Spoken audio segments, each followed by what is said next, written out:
Welcome back student, myself KK Misra. Today we are going to discuss the new topic. क्या student topic है मेरा बहुत interesting topic और से शुरू करने वाले हम लोग, जिसका नाम है इंटीग्रेशन। स्टूडेंट इसके पहले हम लोग डिफरेंशिएशन पढ़े थे। डिफरेंशिएशन का यूज भी हम लोग देखे, जिसको एप्लीकेशन ऑफ डेरिवेटिव भी बोले। मैक्सिमम मिनिमम प्रॉब्लम देखे, बहुत सारे प्रॉब्लम हम लोग डिस्कस किए, बहुत खूबसूरत सा टॉपिक हम लोग डिस्कस कर लिए, उसको ख़त्म भी किए। आज से जो हम लोग शुरू करेंगे स्टूडेंट, उसका नाम है इंटीग्रेशन। स्टूडेंट यह कैलकुलस का पार्ट्स होता है, कैलकुलस जिसमें सिर्फ दो ही चीज़ हम लोग पढ़ते हैं, डिफरेंशिएशन एंड इंटीग्रेशन। तो कैलकुलस के पार्ट में हम लोग सबसे पहले डिफरेंशिएशन डिस्कस कर लिए। अब हम लोग डिस्कस जो करने चले उसका नाम है इंटीग्रेशन। स्टूडेंट तो चलिए हम लोग इंटीग्रेशन की शुरुआत करेंगे। शुरुआत करने से पहले स्टूडेंट जो लोग भी मेरा वीडियो देख रहे हैं तो अच्छे तरीके से वीडियो को देखें, पढ़ाई करें, उसका एक फेयर भी नोट्स बनाएं और नोट्स बना करके जितने भी हम क्वेश्चन एग्जाम्पल में कराए हैं सारे क्वेश्चन को करें। और रही बात एनसीईआरटी, यहाँ पे जिसको 100% मार्क्स गेन करना है, एनसीईआरटी बुक परचेज कर ले, एनसीईआरटी मैथमेटिक्स, और उसमें जो भी क्वेश्चंस दिए गए हैं सारे क्वेश्चन पर प्रैक्टिस ज़रूर करें। तो चलिए, यह जो मेरा वीडियो होगा बहुत ही हेल्पफुल होगा सबके लिए।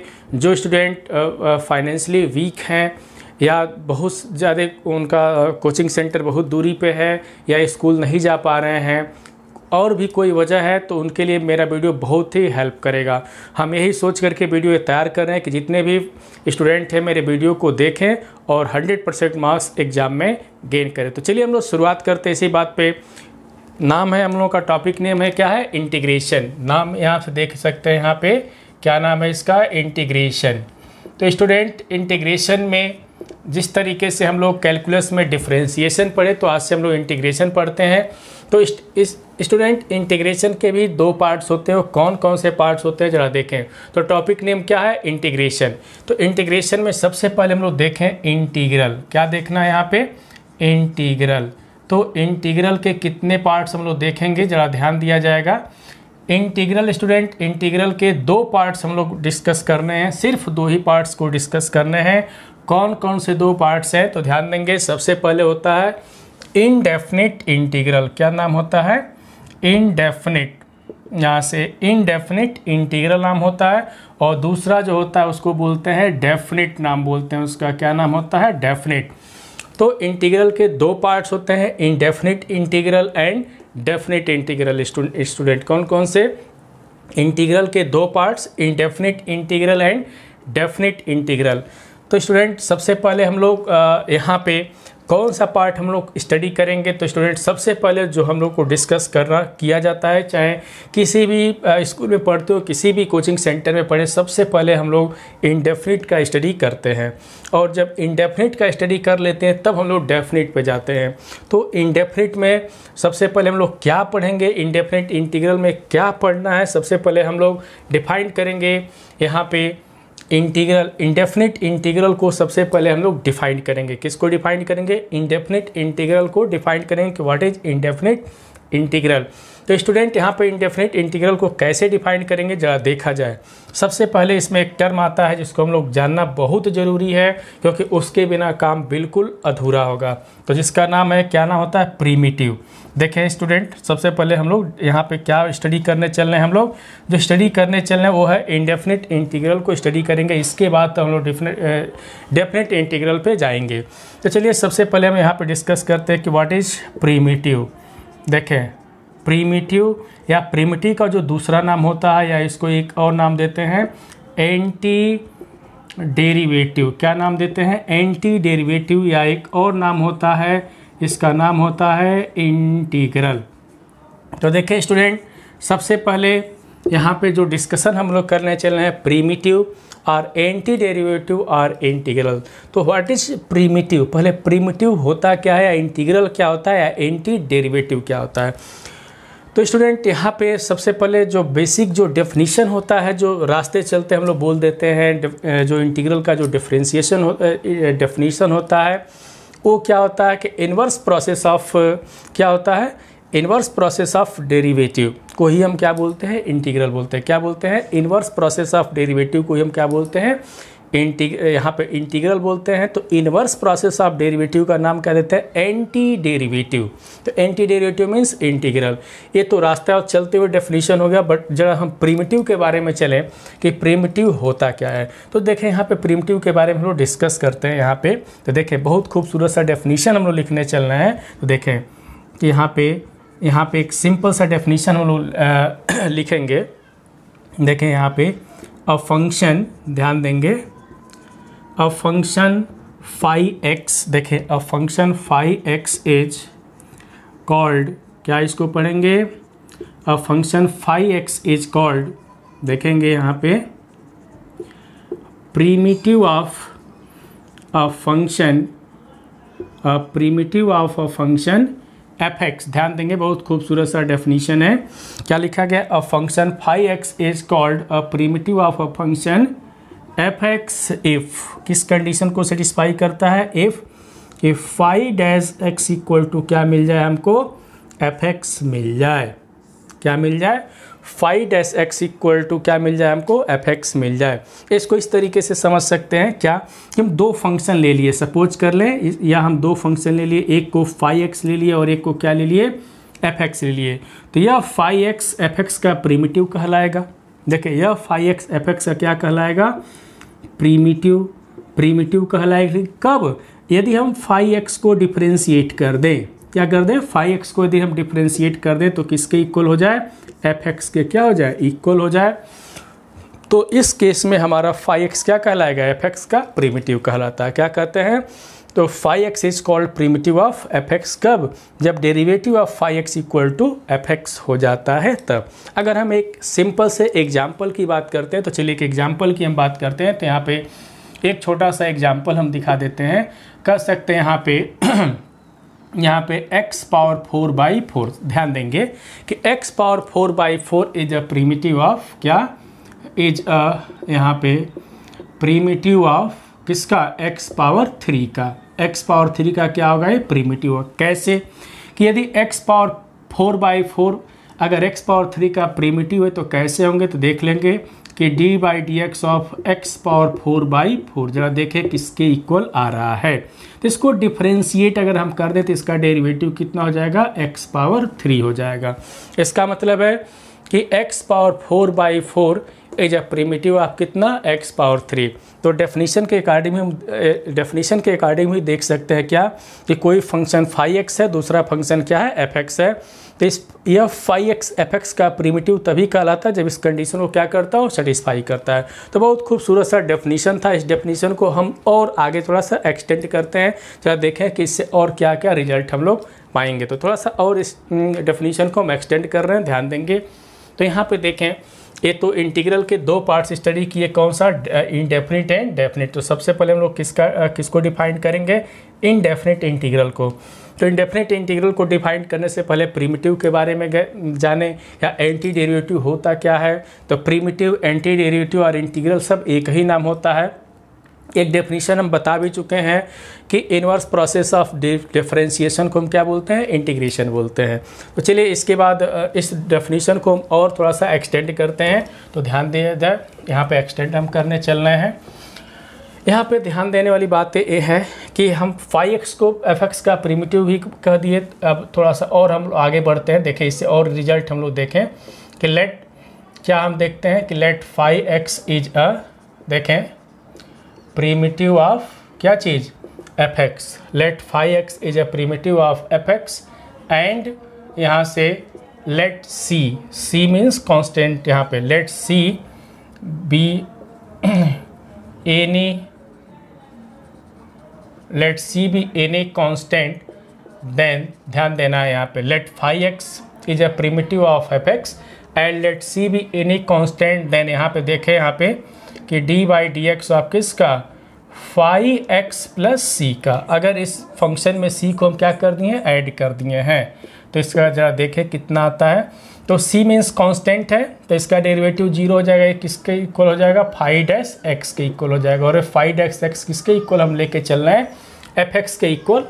यहाँ पे डेफिनेशन के अकॉर्डिंग देख सकते हैं कि phi dash x equal to f x. तो हम लोग क्या देखें कि लेट फाई एक्स बी है, देखें यहाँ पे let phi x be a primitive of f x and let c be any constant then d by d x of phi x plus c equal to f dash x equal to क्या होता है F x. इसका मतलब क्या, यहाँ से क्या निष्कर्ष निकला, यहाँ से हम कह सकते हैं कि phi x plus c is also क्या, इज ऑल्सो प्रीमिटिव ऑफ किसका, एफ एक्स का। इसका मतलब है देखेंगे स्टूडेंट कि अगर फाई एक्स एफ एक्स का प्रीमिटिव है तो उस फाई एक्स में कोई भी कांस्टेंट ऐड भी कर देते हैं तो भी क्या होगा, वो भी उसी फंक्शन का प्रीमिटिव होगा जिसका फाई एक्स प्रीमिटिव है। तो यहाँ पे बहुत खूबसूरत सा डेफिनेशन देखे कि फाई एक्स अगर एफ एक्स का प्रीमिटिव है तो phi x plus c is also primitive of f x where C is any constant. तो खूबसूरत सा डेफिनेशन हम लोग यहाँ पे भी देखे प्रीमिटिव के बारे में। जब हम प्रीमिटिव को डिफाइन कर लिए, अब यहाँ पे देखते हैं कि इनडेफिनिट इंटीग्रल को हम कैसे डिफाइन करेंगे। इसका नाम इनडेफिनिट क्यों पड़ा, इसको भी हम लोग यहाँ पे डिस्कस करने वाले हैं। तो यहाँ पे इनडेफिनिट इंटीग्रल के बारे में ज़रा देखें कि व्हाट इज इनडेफिनिट इंटीग्रल। तो यहाँ पे इनडेफिनिट इंटीग्रल का डेफिनेशन कैसे होगा, यहाँ पे देखें इनडेफिनिट इंटीग्रल को कैसे हम तब डिफाइन करें। यहाँ पे ध्यान देने वाली बातें है कि इनडेफिनिट इंटीग्रल को डिफाइन कैसे करें। तो चलिए यहाँ पे स्टूडेंट हम लोग डिफाइन करते हैं। यहाँ पे बहुत छोटा सा डेफिनेशन हम लेकर के आते हैं। क्या है यहाँ पे, द कलेक्शन, ध्यान देंगे क्या है यहाँ पे, द कलेक्शन ऑल, देखें द कलेक्शन और फैमिली, द कलेक्शन और फैमिली ऑफ, देखें यहाँ बहुत खूबसूरत सा डेफिनेशन है, ऑफ ऑल प्रीमिटिव, देखें द कलेक्शन और family of all primitive of किसका, ऑफ एफ एक्स। देखें द कलेक्शन और प्रीमिटिव ऑफ, देखें क्या लिखा गया, द कलेक्शन और फैमिली, कलेक्शन का है या फैमिली का है, of all primitive of f x is called indefinite integral of fx।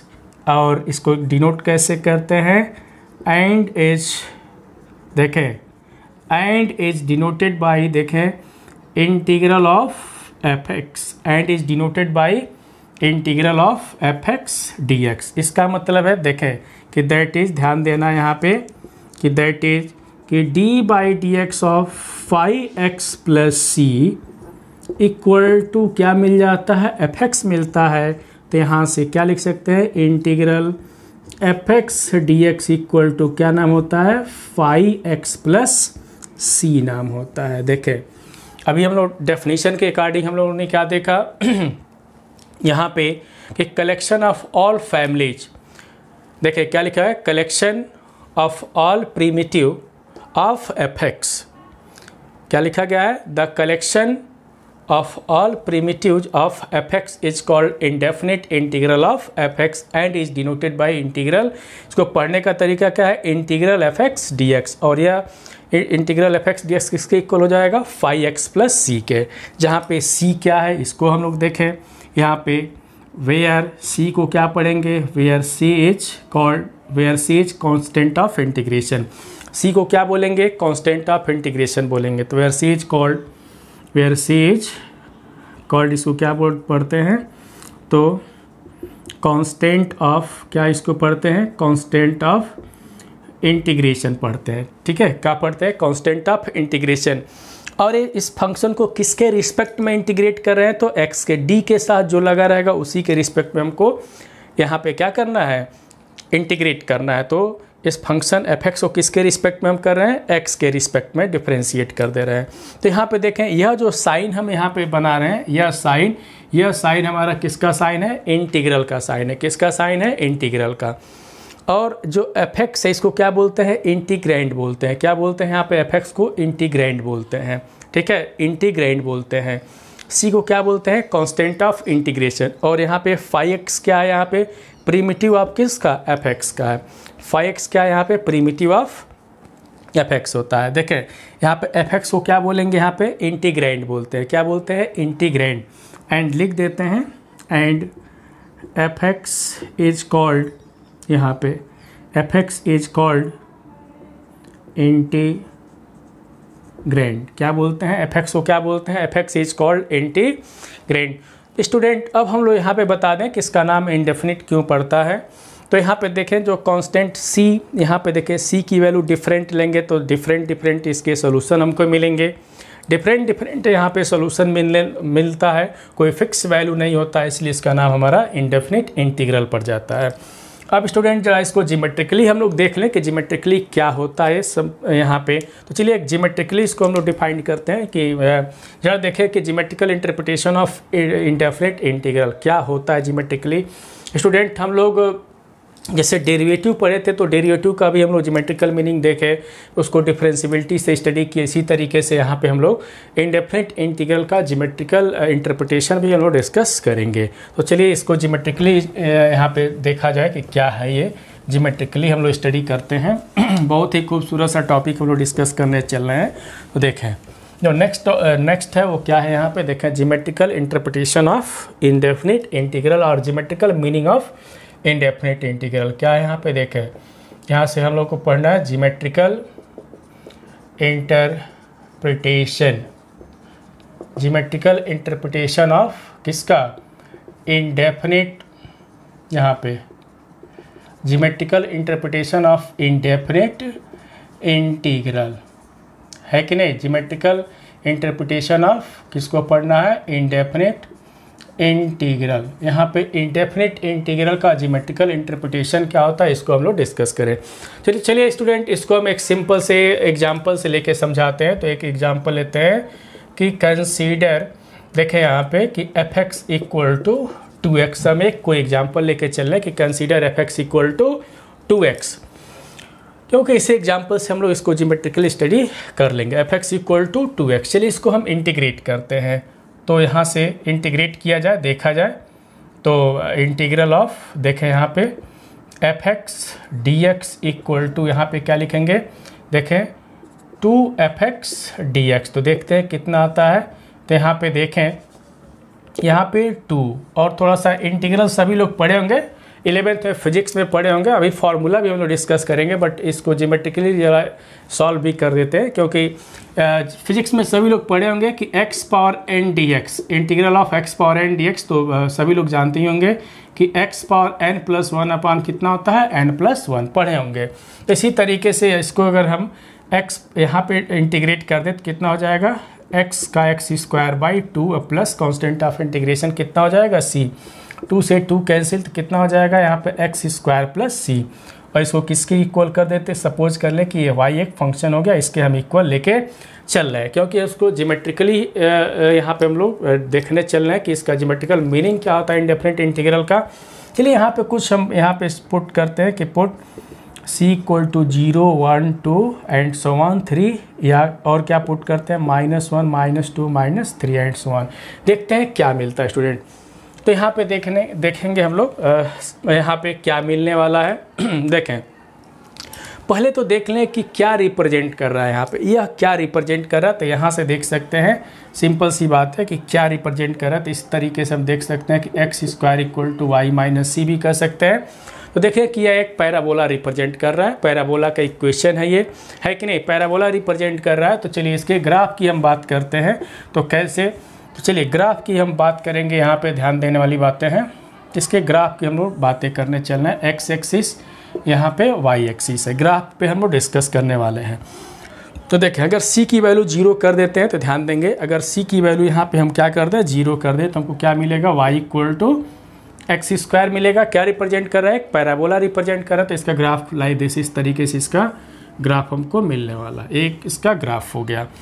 फिर दूसरा यहाँ पे देखें, फिर दूसरा अगर हम x यहाँ पे c की वैल्यू 1 कर देते हैं तो क्या मिलने वाला है, एक्स स्क्वायर प्लस 1। तो देख सकते हैं इसको इस तरीके से भी लिख सकते हैं, x square equal to y minus 1। तो इसका वर्टेक्स कितना होगा, 0,1। तो मान लें कि 0,1 यहाँ पे आ गया। तो इसका ग्राफ हमारा लाइक दिस, इस तरीके से ग्राफ हमको मिलने वाला है। यहाँ पे इस तरीके से ग्राफ यहाँ पे भी मिल गया, लाइक दिस, इस तरीके से ग्राफ यहाँ पे भी हो गया। दूसरा अगर हम इसी तरीके से 2 यहाँ पे रखें तो मान लो कि यहाँ पे आ जाएगा, यहाँ पे लाइक दिस, इसका ग्राफ इस तरीके से हमको मिल जाएगा, देख सकते हैं, क्योंकि हर केस में पैराबोला की हम बात किए हैं, ये लाइक दिस इस तरीके से। फिर अगला ग्राफ हमारा अगर 3 की बात करते हैं तो लाइक दिस इस तरीके से ग्राफ हमको मिलने वाला है। फिर यहाँ पे देखें, अगर नेगेटिव डायरेक्शन में चलते हैं, अगर c की वैल्यू -1 लेते हैं कितना, तो y = x² -1, यहाँ पे देख सकते हैं -1 नेगेटिव डायरेक्शन में आ गया। तो नेगेटिव की बात करते हैं यहाँ पे, चलिए अगर -1 यहाँ पे ले लेते हैं तो लाइक दिस इस तरीके से मेरा एक पैराबोला हमको मिलने वाला है इस तरीके से। फिर इस तरीके से मिलने का, अगर -2 रख देते हैं तो दिस, फिर इस तरीके से हमको बहुत सारे यहाँ पे ग्राफ मिलने वाले हैं। तो देखें, यह हमारा ओरिजिन है। अब देखें स्टूडेंट, ये क्या यहाँ पे दिखाई दे रहा है कि c की वैल्यू डिफरेंट टाइप, अगर हम c की वैल्यू ले रहे हैं तो ग्राफ हमको देखें, बहुत सारे ग्राफ हमको मिल रहे हैं, बहुत सारे पैराबोलाज मिल रहे हैं यहाँ पे। तो उसको क्या मिला यहाँ पे, फैमिली। किसकी फैमिली, एक पैराबोला की फैमिली मिली है कि नहीं, एक पैराबोला की फैमिली मिली है जिसका वर्टेक्स क्या है, अलग अलग है। चलिए स्टूडेंट, अब हम क्या करते हैं कि जो भी पैराबोला मिला इस पे हम y एक्सिस के पैरेलल एक लाइन ड्रा करते हैं। क्या ड्रा करते हैं, a line draw parallel to y axis. तो y एक्सिस के पैरेलल हम एक लाइन ड्रा करें तो देखें, थोड़ा सा लाइन यहाँ पे लाइन अगर हम ड्रा करते हैं, लाइन किसके पैरेलल होना चाहिए, y एक्सिस के पैरेलल लाइन होना चाहिए। थोड़ा सा लाइन तिरछा हो गया और इसको हम अच्छे तरीके से ड्रॉ कर देते हैं। देखें यहाँ पे मेरा जो लाइन होगा किसके पैरेलल होना चाहिए, y एक्सिस के पैरेलल हम लाइन ड्रा करने वाले हैं। किसके पैरेलल, y एक्सिस के पैरेलल हम लाइन ड्रा करने वाले हैं। तो लाइन अगर हम y एक्सिस के पैरेलल ड्रा करते हैं तो देखें कि क्या हमको यहाँ पे मिलने वाला है। देखें, एक लाइन हम ड्रा करते हैं y एक्सिस के पैरेलल। देखें, यह लाइन हो गया y एक्सिस के पैरेलल। सपोज कर लें कि ओरिजिन से ये कितने डिस्टेंस पे, a डिस्टेंस पे। सपोज कर लें कि इसका इक्वेशन क्या है, x = a है, जो y एक्सिस के पैरेलल है। अब देखें कि ये जो लाइन है, ये जो पैराबोला फैमिली ऑफ जो कर्व है, इसको कहाँ कहाँ पे कट करा। सपोज कर लें कि यहाँ पे देखें, एक P1 मान लें, एक कितना मान लें, P2 मान लें, इसको P3 मान लें। देखें यहाँ पे क्या मान लें, P4 मान लें, इसी तरीके से P5। ये देख रहे हैं डिफरेंट पॉइंट पे कट कर रहा है कि नहीं, डिफरेंट पॉइंट पे कट कर रहा है। यहाँ पे बहुत खूबसूरत सा हम लोग डिस्कस करने वाले हैं। यहाँ पे देखें, एक को क्या नाम रख दे रहे हैं, P1, एक कितना है यहाँ पे P2, इसी तरीके से यहाँ पे P1, P2, P3 and so on, बहुत सारे यहाँ पे पॉइंट्स हमको मिलने वाले हैं। अब स्टूडेंट हम क्या करें, चलिए यहाँ पे हम एक काम करते हैं। ये लाइन क्या है, ये लाइन क्या है, एक y एक्सिस के पैरेलल है। ये लाइन क्या है, y एक्सिस के पैरेलल है और क्या कर रहा है, जो फैमिली ऑफ कर्व है इसको डिफरेंट पॉइंट पे कट कर रहा है। तो चलिए यहाँ पे एक काम करते हैं, हम एक पॉइंट P1 से कंसीडर कर लेते हैं। एक पॉइंट P1 की बात हम यहाँ पे देखें तो देखें स्टूडेंट, यहाँ पे हम नाम करें, ये 0 हो गया, ये इसका कोऑर्डिनेट कितना हो गया, 0,1 हो गया। देखें 0,1 हो गया, ये कितना हो गया, 0,2 हो गया, ये 0,3 हो गया। इसी तरीके से 0,-1 हो गया, ये 0,-2 हो गया और ये कितना हो गया, 0,-3 हो गया। चलिए इस पॉइंट P1 पे हम बात करते हैं। तो P1 पे अगर बात करें तो इक्वेशन क्या था, P1 x², देखें -3 है तो यहाँ पे क्या लिख देंगे, -3 लिख दिए। चलिए यहाँ पे इसको डिफरेंशिएट करते हैं, ध्यान देंगे, डिफरेंशिएट कर दें तो कितना होगा, dy/dx = कितना होगा, 2x होगा। और किस पॉइंट पे, P1 पॉइंट पे जरा देखें, इसका टेंजेंट स्लोप कितना मिल रहा है P1 पॉइंट पे। यहाँ से dy/dx एट किस पॉइंट पे, एट P1 पे। अगर हम P1 पे बात करें तो P1 पे देखें x की वैल्यू कितना है यहाँ पे, अगर P1 की बात करें तो x की वैल्यू कितना है, a है। देखें a है ना, इसका कोऑर्डिनेट कितना होगा, a रहेगा ही। देखें क्योंकि यहाँ से यहाँ तक का डिस्टेंस है तो a तो रहना ही है। तो अगर हम बात करें तो कितना होगा, 2a होगा, है कि नहीं। y की वैल्यू से यहाँ से कोई मतलब तो है नहीं, कितना होगा यहाँ पे 2a होगा। इसी तरीके से हम और भी सारे डिस्कशन यहाँ पे करते हैं, ध्यान देंगे। चलिए अब यहाँ पे हम यहाँ पे बात करते हैं P2, इसको हम P2 मान लेते हैं। इसका इक्वेशन क्या है, y = x²-2। तो यहाँ पे dy/dx कैलकुलेट कर दे तो कितना होगा, 2x होगा। मीन्स dy/dx किस पॉइंट पे, एट P2 पे, तो ये भी कितना होगा, 2a ही होगा, है कि नहीं। 2a होगा। इसी तरीके से सब पे हम लोग डिस्कस कर सकते हैं। फिर हम थोड़ा सा इधर भी डिस्कस करके दिखा दे रहे हैं। मान लें इसमें से कोई ले लेते हैं, सपोज कर ले यहाँ पे इस पॉइंट पे अगर हम ले लेते हैं तो यहाँ से y इक्वल टू कितना मिलेगा, x² + 1 अगर इस पॉइंट पे लेते हैं तो कितना मिलेगा, dy/dx इक्वल टू 2x। तो यहाँ से भी dy/dx इक्वल टू कितना होगा, 2 होगा। तो यहाँ पे देख रहे हैं कि जो स्लोप ऑफ जो टेंजेंट्स हैं, यहाँ पे P1, P2, P3 and different जितने भी पॉइंट्स हैं, सपोज कर लें कि ये P1 है, इधर कितना है P2 है, इधर कितना है P3 है। देखें ये P1 हो गया, ये P2 हो गया, ये P3 हो गया, ये P4 हो गया, ये P5 हो गया, P6 हो गया, P7 एंड सो ऑन। बहुत सारे पॉइंट्स हैं। तो यहाँ पे क्या देखने को मिल रहा है कि अगर इस पॉइंट पे टेंजेंट ड्रा कर दे, देखिए इस पॉइंट पे टेंजेंट हम ड्रा कर देते हैं, इस पॉइंट पे टेंजेंट हम ड्रा कर देते हैं लाइक दिस। इस पॉइंट पे टेंजेंट अगर हम ड्रा कर देते हैं, इस पे भी टेंजेंट ड्रा कर दें, इस पे भी टेंजेंट हम ड्रा कर देते हैं, इस पे लाइक दिस। सब पे अगर हम टेंजेंट ड्रा करते हैं तो देखें क्या यहाँ पे देखने को मिला कि सबका स्लोप इक्वल है। देखें dy/dx एट P 2a आ गया, dy/dx एट P2 भी 2a आ गया, dy/dx एट P4 भी कितना आ गया, 2a ही हो गया। तो हर केस में देख रहे हैं कि यहाँ पे स्लोप क्या हो जा रहा है, इक्वल हो जा रहा है। जब स्लोप इक्वल हो जा रहा है तो 100% है कि यहाँ पे जब लाइन जो वर्टिकल लाइन है या जो लाइन हम y एक्सिस के पैरेलल ड्रा किए, जब x यहाँ पे जो गिवन कर्व्स को कट कर रहा है तो हर केस में टेंजेंट आपस में क्या होगा, जहाँ पे पॉइंट ऑफ इंटरसेक्शन किसका, कर्व और इस जो y एक्सिस के पैरेलल जो लाइन है उसका हर पॉइंट पे क्या हो जा रहा है, टेंजेंट आपस में पैरेलल हो जा रहा है। क्या हो रहा है, पैरेलल टेंजेंट मिल रहा है। तो यहाँ पे ज्योमेट्रिकल मीनिंग इसका यही है। देखें ज्योमेट्रिकल मीनिंग यही है कि यहाँ पे इंडेफिनिट इंटीग्रल में जो फंक्शन मिलता है वहाँ पे क्या मिलता है, उस फंक्शन का अगर हम ग्राफ ड्रा करते हैं तो क्या मिलता है, एक सिंगल या एक यूनिक ग्राफ नहीं मिलता है, एक यूनिक कर्व नहीं मिलता है। क्या मिलता है, एक फैमिली मिलता है, एक फैमिली ऑफ कर्व मिलता है। क्या मिलता है यहाँ पे, एक क्या मिलता है हम लोगों का, फैमिली ऑफ, क्या मिलता है यहाँ पे फैमिली ऑफ हम लोग कर्व देखते हैं कि नहीं, फैमिली ऑफ कर्व मिलता है। उस पर टेंजेंट्स क्या होता है, और टेंजेंट्स की बात करें यहाँ पे कि टेंजेंट्स क्या होता है, हमेशा क्या होता है, टेंजेंट्स यहाँ पे पैरेलल होता है। क्या होता है, हमेशा पैरेलल टेंजेंट मिलता है। यहाँ पे बहुत ही खूबसूरत सा टॉपिक था। तो देखिए geometrical interpretation of indefinite integral को भी हम लोग डिस्कस कर लिए। एक सिंपल सा एग्जाम्पल लेके समझा दिए हैं। इससे हमको क्या मिलता है कि डिफरेंशिएशन में या जो हम लोग जब डेफिनेट यहाँ पे जब हम लोग डिफरेंशिएशन पढ़ रहे थे तो जब ज्योमेट्रिकल मीनिंग डेरिवेटिव का देखे थे तो उसमें क्या देखे थे कि एक यूनिक कर्व मिल रहा था, उस कर्व पे क्या होता था, एक यूनिक टेंजेंट मिलता था उसके एवरी पॉइंट पे यूनिक टेंजेंट मिलता था। बट यहाँ पे हम लोग देखे कि यहाँ पे यूनिक कर्व ना होकर के क्या होता है, फैमिली ऑफ कर्व मिल रहा है। क्या मिल रहा है, फैमिली ऑफ कर्व मिल रहा है। जब y एक्सिस के पैरेलल लाइन ड्रा किए हैं, जब y एक्सिस के पैरेलल लाइन ड्रा करने के बाद हम देख रहे हैं कि जब लाइन और इस कर्व का जो इंटरसेक्शन पॉइंट है तो सारे पॉइंट्स पे टेंजेंट आपस में क्या हो गए, पैरेलल हो गए। सारे पे टेंजेंट आपस में क्या हो गए, पैरेलल हो गए। मीन्स इसका स्लोप हम लोग देखे हैं कि इक्वल हो गया। तो इसका ज्योमेट्रिकल मीनिंग है। तो ज्योमेट्रिकल मीनिंग फाइनली क्या मिला हमको, फाइनली यही मिला कि जब हम किसी भी फंक्शन को इंटीग्रेट कर लेते हैं तो उसका अगर हम कर्व प्लॉट करें, कर्व प्लॉटिंग करें तो हमेशा क्या होता है, यहाँ पे एक फैमिली ऑफ कर्व मिलता है। किसमें, इंडेफिनिट इंटीग्रल में क्या मिलता है, एक फैमिली ऑफ कर्व मिलता है।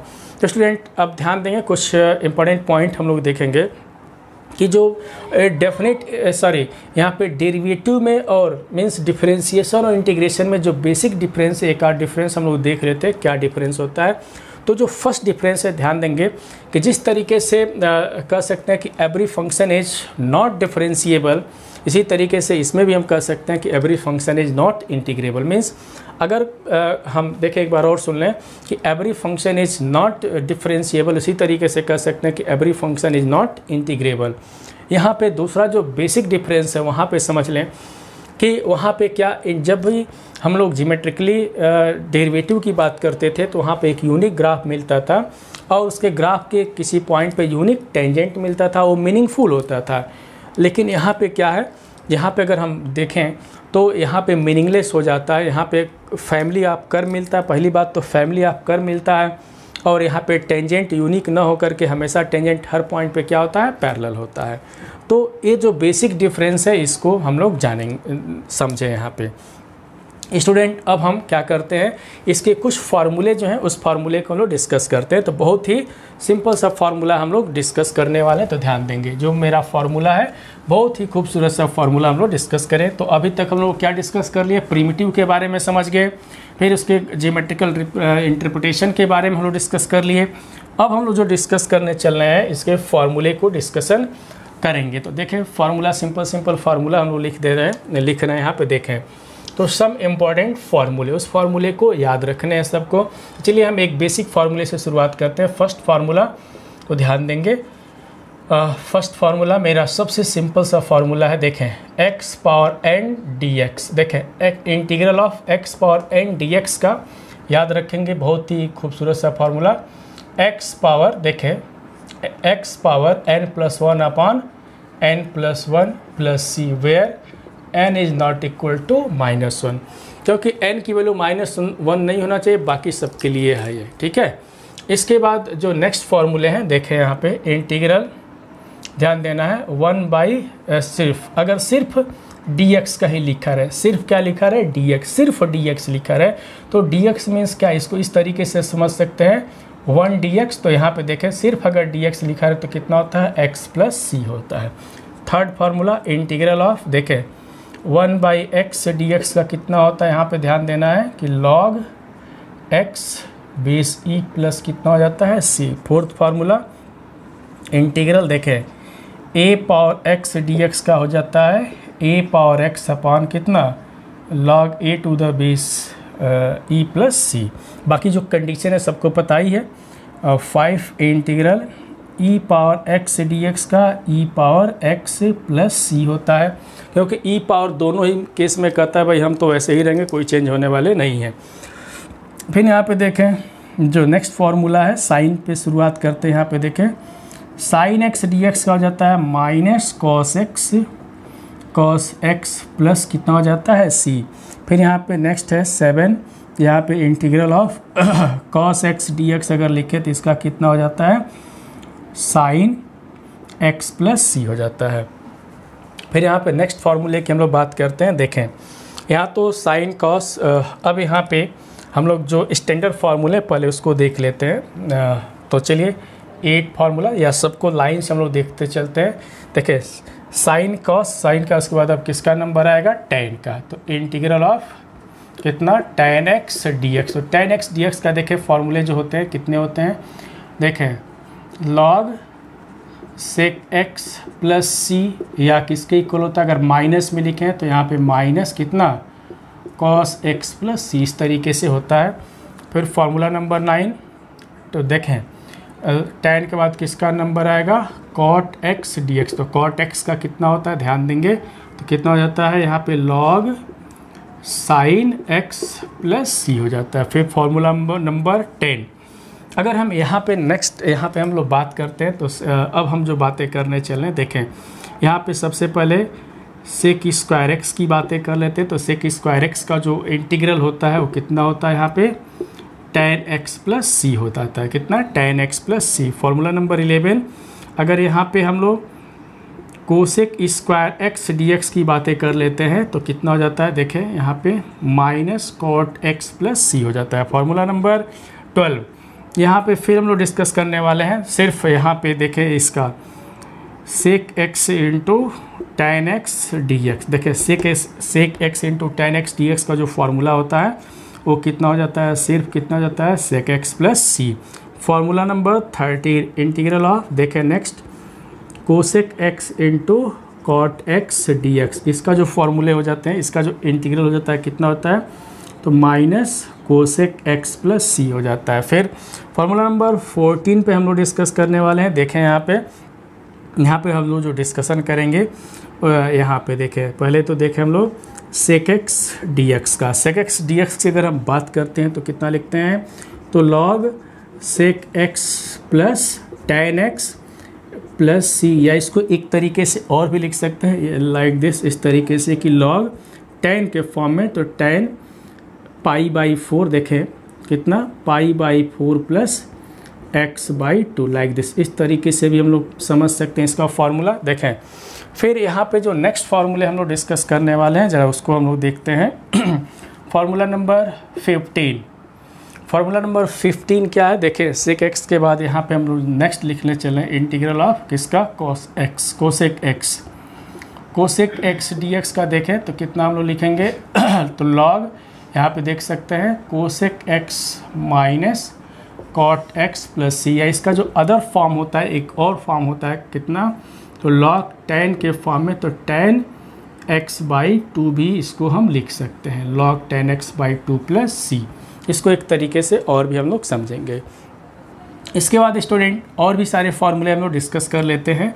अब देखिए यहाँ पे फार्मूला नंबर 16 इंटीग्रल ऑफ, देखिए बहुत ही खूबसूरत सा formula a square minus x square d x है। तो अगर इसको सॉल्व करें तो कितना हो जाएगा, देखें यहाँ पे साइन इनवर्स कितना हो जाता है, x by a plus c. Formula number 17 यहाँ पे अगर हम माइनस कर देते, देखें minus under root a square minus x square d x, तो अगर माइनस कर दिया जाता है यहाँ पे कितना हो जाता है, देखें cos inverse x by a plus c हो जाता है। फार्मूला नंबर 18 की अगर हम बात करते हैं तो इंटीग्रल 1 अपान कितना a square plus x square d x की अगर हम बात कर देते हैं तो यह कितना हो जाता है, ध्यान देंगे 1 अपान ए कितना tan inverse x by a plus c हो जाता है। यहाँ पे और भी सारे फार्मूले हम लोग डिस्कस कर देते हैं। तो देखिए स्टूडेंट यहाँ पे तो 18 फार्मूले हम लोग डिस्कस कर लिए। देखें 18 फार्मूले अगर यहाँ पे डिस्कस कर लिए, और भी सारे फार्मूले हैं, तो थोड़ा सा जगह की प्रॉब्लम है, इसलिए यहाँ पे हम मिटाते हैं और फार्मूले को डिस्कस करते हैं यहाँ पे। तो देखें यहाँ पे देखें कुछ फार्मूले यहाँ पे भी हम लिखते हैं। देखें फार्मूला नंबर 19 की अगर हम बात करें तो देखें कुछ इस तरीके से मेरा 19 इंटीग्रल ऑफ, देखें माइनस लगा दिए यहाँ पे, तो minus 1 upon a square plus x square d x की अगर हम बात करते हैं तो कितना हो जाता है, देखें तो यहाँ पे सॉरी 1 अपान ए, क्या कितना लिख देंगे हम लोग, cot inverse x by a plus कितना हो जाता है, सी हो जाता है। फिर यहाँ पे फार्मूला नंबर 20 इंटीग्रल ऑफ, देखें यहाँ पे x लिख दिए और यहाँ पे एक्स स्क्वायर माइनस ए स्क्वायर डी एक्स अगर लिख देते हैं तो इसका हो जाता है 1 बाई ए और कितना हो जाता है, sec inverse x by a plus c हो जाता है। फिर फार्मूला नंबर 21, तो अगर यहाँ पे माइनस लगा देते हैं x square root of like this a मेरा, तो एक किस तरीके से हो जाता है, तो 1 बाई ए यहाँ पे कितना हम लोग लिखेंगे, cosec inverse x by a plus c हो जाता है। तो स्टूडेंट ये जो भी फार्मूला हम लोग लिख रहे हैं बहुत खूबसूरत सा फार्मूला जिसका नाम होता है स्टैंडर्ड फार्मूले, स्टैंडर्ड इंटीग्रेशन है, इसमें और भी हम लोग डिस्कस कर लेते हैं। तो यहाँ पे एक और फार्मूले लिखते हैं जो वेरी वेरी इंपॉर्टेंट फार्मूले हैं। तो देखें फार्मूला नंबर 20 इंटीग्रल ऑफ, मान लें यहाँ पे कोई कांस्टेंट समझ लें k है, कोई कांस्टेंट क्या है, k है और fx dx लिखा गया है। अगर इसको इंटीग्रेट करना तो कांस्टेंट हमेशा कहाँ पे रहता है, बाहर आ जाता है, तो इंटीग्रल क्या लिखते हैं यहाँ पे, fx dx लिख देंगे। फार्मूला नंबर 23 अगर यहाँ पे हम बात करते हैं तो देखें इंटीग्रल बहुत सारे अगर फंक्शंस दिए गए हैं, सपोज कर लें कि f1 plus f2 plus f3 and so one plus fn, इस तरीके से फंक्शन किसके दिए गए हैं, x के फंक्शन दिए गए हो, बीच में प्लस हो माइनस हो या जो भी इस तरीके से अगर लिखा गया हो, इसको इस तरीके से लिखेंगे कितना, f1 dx प्लस माइनस कितना यहाँ पे इंटीग्रल ऑफ क्या लिखेंगे यहाँ पे, f2 dx plus minus integral of f3 dx plus minus and so one plus minus कितना इंटीग्रल fn dx। तो कहने का मतलब है कि f1 f2 f3 and so one fn किसका फंक्शन है, x का फंक्शन है, और ये इस तरीके से दिया गया हो तो हम इस तरीके से इसको हम लिख सकते हैं। अगर प्लस के फॉर्म में लिखा गया हो, बहुत सारे टर्म्स प्लस के फॉर्म में, तो अलग अलग हम उसको इंटीग्रेट कर लेंगे इस तरीके से। और अगर किसी भी फंक्शन में कांस्टेंट लिखा गया तो कांस्टेंट को हम बाहर कर लेते, जैसे डिफरेंशिएट करते समय बाहर करते थे उसी समय इसी तरीके से इंटीग्रेट करते समय भी उसको हम क्या कर लेंगे, बाहर कर लेंगे। इस तरीके से बहुत सारे इंटीग्रल के फॉर्मूले हैं, इसको हम लोग को जानना है। तो स्टूडेंट रही बात फार्मूले की, तो फार्मूला तो हम बता दिए, सिंपल फार्मूला था, इसको हम लोग डिस्कस कर लिए। और इस फार्मूले के बारे में लोग क्या जाने कि ये एक स्टैंडर्ड फार्मूले हैं। तो इसको अब क्वेश्चन की बात आ गई, तो क्वेश्चन में स्टूडेंट हम एक सिंपल सा ट्रिक बता देते हैं। ट्रिक क्या है हम लोगों का कि जैसे डेरिवेटिव में हम कहीं जैसे फंक्शन था उस तरीके से डिफ्रेंशिएट कर देते थे, बट इंटीग्रेशन के क्वेश्चन को में इंटीग्रेट करते समय जैसे को तैसे हम इंटीग्रेट नहीं कर पाएंगे। कहा जाता है कि उसको पहले स्टैंडर्ड फॉर्म में लाते हैं। अब क्वेश्चन अराइज होता है कि स्टैंडर्ड फॉर्म है क्या। तो स्टैंडर्ड फॉर्म मीन्स जो हमारा जो फार्मूला है इस तरीके से उसको सेट करना पड़ता है। फार्मूले के फॉर्म में लाएंगे, फिर जो फार्मूला होता है उसको अप्लाई कर देंगे, आंसर हम लोगों का मिल जाएगा। ये तो स्टैंडर्ड फॉर्म है, इसमें और भी सारे फार्मूले डिस्कस करने हैं, ऐसे नहीं कि सिर्फ इतने ही फार्मूले हैं। इसमें बहुत सारे हम ट्रिक भी बताने वाले हैं, बट अभी नहीं। पहले सिंपल क्वेश्चंस हम सिखाएंगे और बेसिक क्वेश्चन हम सिखाने चल रहे हैं, फिर बेसिक समझ लेंगे, इसके बाद तो हम लोग डिफ़िकल्ट क्वेश्चन स्टडी तो करना ही है। तो देखें अब बेसिक क्वेश्चन हम कुछ लेकर के आ रहे हैं, तो ध्यान देंगे। हाय स्टूडेंट, इस इंटीग्रेशन के फॉर्मूले पे जो भी हम सिंपल क्वेश्चन जो हम बताने वाले हैं वो नेक्स्ट वीडियो में लेकर के आ रहे हैं। सभी लोग अपना ध्यान देंगे और इस फॉर्मूले को इतने अच्छे तरीके से याद करें कि कभी वो भूले ना। तो फिर हम मिलते हैं। जय हिंद।